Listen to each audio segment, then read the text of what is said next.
Hey everyone, and welcome to this week's episode of the Ask Jeff Show. We're on episode number 31, and we have 3 new questions for you this week. And the first one is, they say, I'm looking to give my sales/admin some realistic show close and leads show percentages to aim for. What should I expect, and what should my targets be? So what I always cut everything in half. So I start from my set show close numbers and work backwards from there, depending on what my numbers, on what my goals are. So like for me in my boot camp, once we had about 250 members, our goal each month was to net 10 new members. So if that's your goal, is to net 10, and this is just for math's sake because it could be any number. And if you're in a growth phase, this could be 20, 30, 40 members a month.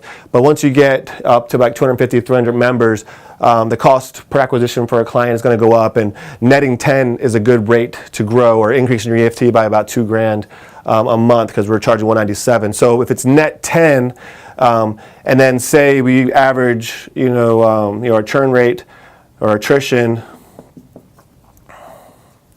is average 2 clients a month, then we really need to get 12 new members in each month to net the 10. So then I would just ask, how many appointments, do you need, how many sales consultations do you need to close 12?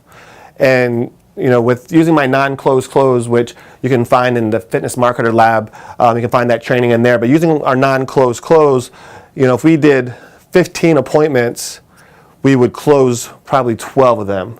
And out of those 12, though, probably only 8 or 9 would continue on after the trial is up. So I would say if you wanted to net 10, I would go for about 20 appointments.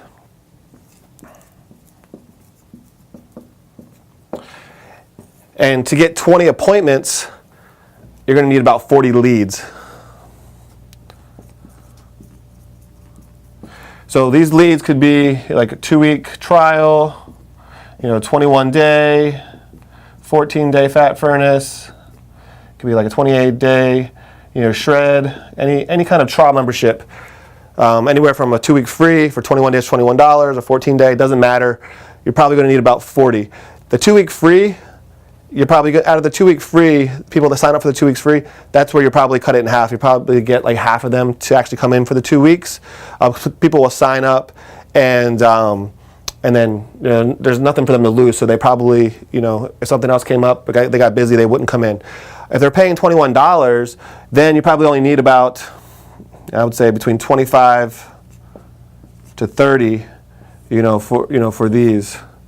Because they're actually paying $21, 21 days, 47 for 14 days, and 67 or whatever for 28 days. If they're paying money, they're more apt to come in. But if you want to get 20 people coming in, so if you got 25 or 30 sales and you had 23 to 25 of them coming in, then you probably could set 20 appointments. These people are way more invested than the free ones. So my goal, though, would be to set 20 appointments to get 12 new members a month. And you can work out what you want your net number to be, and then just work backwards from there. So 20 appointments, over the course of a month is really only 1 appointment a day. So it isn't that much. So if you are still like the only person doing everything in your business, you can still do 1 appointment a day. That'd be 5 a week, and close 3 out of those 5 to hit that 12. So start with how many you want to net, how many members, and then add in what your average cancellations are, and that's going to be the number that you want to get. And then figure out how many appointments, how many people you need to sit in front of to reach this number, and then just multiply that by 2, and you'll figure out how many leads, the 2-week trials you need to get, and then how many low barrier offers you would have to sell in order to get that. And if your goal is 20, 30, 40, just multiply that number, and that'll give you a rough estimate. And if you're not hitting those numbers, you can go through and you can see where you're messing up. Whether if you're getting 40 leads but only 10 are coming in, then there's a follow-up problem. You're not following up enough. You're probably like calling them once or emailing them once. You're not really following like Bedros' monster follow-up, which again, if you haven't gone through that training, you can do that in Fitness Marketer Lab as well. But you'll know that you're not following up, like you should if you're getting 40 leads but only 4 or 5 appointments. Or if you're getting 30 appointments but not enough sales, then there's something in the sales process that you need to dial in. But by tracking all these numbers, you'll know exactly where you need to focus on. This will give you a good place to start.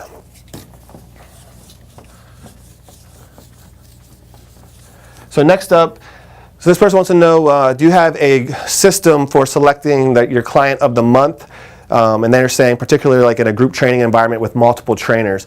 So first I'll give you the way that we select our client of the month, and then I'll tell you how you can adopt that for multiple trainers in like small group training or one-on-one studio or whatever.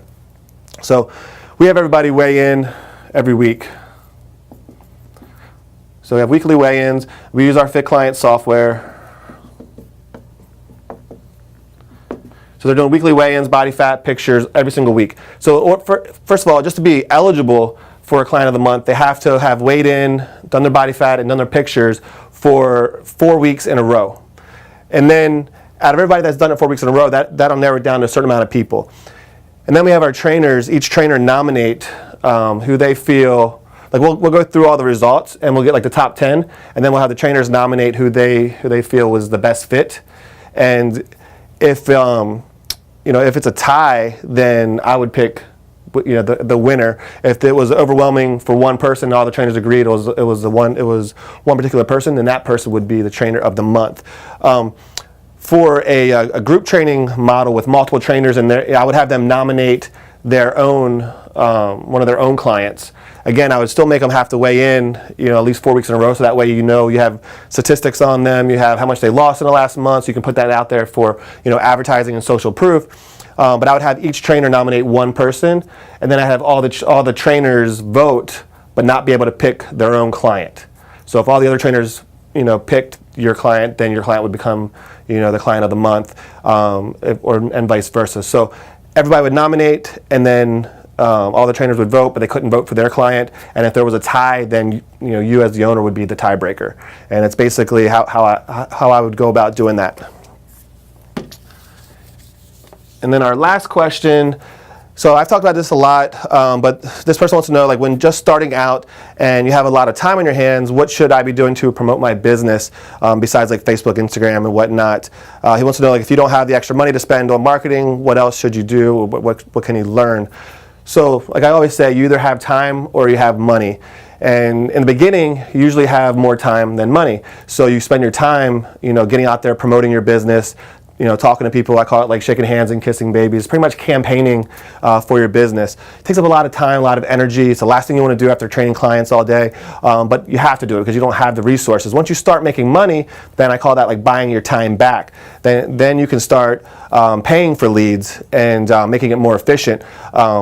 But when you're first starting out, this is really important to do because it's going to build the foundation of you as an authority, in your area. So you want to get out and just get involved and start positioning yourself, as the authority on health and fitness in your area. So first of all is like networking groups.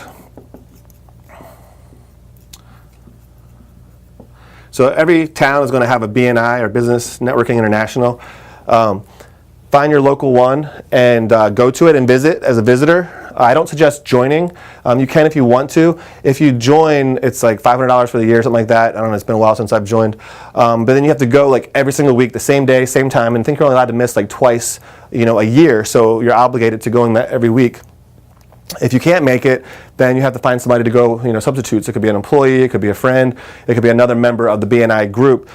And when you get there, you like stand up, you give like your elevator pitch about your business, and then afterwards people talk and exchange business cards. Everybody will give you all their business cards. When you go there, you'll leave with a stack of them. So I suggest going there the first time. You go around, everybody will introduce themselves, talk about their business, what the best lead is or referral is for their business, and then it comes to when it's your turn, you get to stand up and do the same thing. Then again, everybody's going to give you their business card at the end. And we're going to try to get you to sign up. Just say, I can't commit to every week right now, but maybe in the future, thanks for the offer. they always encourage the members to follow up with each other and do what they call one-on-ones, where they'll meet outside of the group. They'll do lunch or coffee, so you can actually dig deeper into each other's businesses and figure out what the best kind of lead is, whatever, for the other person's business. So knowing that, take all the business cards that you got, 15 or 20, how many people were there, go through all the ones that serve a similar clientele, but in a non-competing way. So it could be a hair salon owner, a tanning salon owner, a gymnastics center owner, a bouncy hut place, any place that has kids, really, and follow up with them and just say, hey, it was really nice meeting you today at the BNI group. Unfortunately, I'm not going to be able to join just because my schedule is, kind of too crazy right now with work. But if you ever need somebody to sub for you, just let me know. I could, if I can, I'll come in as a sub. I guarantee, like, almost every week somebody's going to email you saying they can't make it and want you to sub for them. And then when you do, you just do repeat the process all over again. And then you also want to invite them out, say, hey, I'd still like to do a one-on-one with you sometime and see if I can refer some business. I think our businesses could, really have, could really work together. And then you're going to go out to like coffee or lunch with this person and let them go first. And they're going to tell you all about their business, talk about them, and tell you like what kind of person that you should refer to them. And then when it's your turn, instead of telling them what kind of person to refer to you, what I do is I listen to everything that they said in their business. I start asking them questions and giving them actually advice on how to get more people into their business and go with a giving hand. And they're like taking notes, because some of the stuff that we learn in fitness, like fitness is on like the cutting edge of marketing, especially internet marketing. A lot of these other industries are well behind. So something that seems simple to you is like life-changing to them. It could be as simple as EFT or as simple as email marketing and just sending out an offer through email. They just don't do it. So just by giving them those little tips, they're going to be taking notes and they're going to be really impressed with you. It's going to position you not only as the fitness authority, but also as a business authority. And then they're going to be way more willing to want to give back, because you just help them be able to grow their business by giving them some business advice and business tips. And it's easy for them to find a referral for you. Pretty much everybody works out. So it's not that hard. They just don't care about your business until they care about you, and they'll care about you once you help them. So go in there with a giving hand, follow that.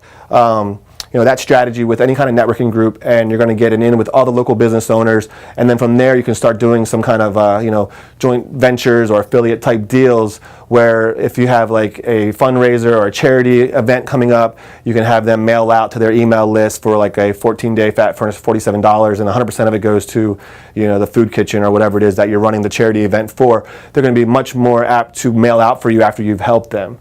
That's what I would spend most of my time on, is really getting involved in meeting and networking with other local influencers and people of authority. It could be ministers, people that run these mega churches. They know everyone in town. It could be people that are on the news, any kind of local sports talk hosts, show host.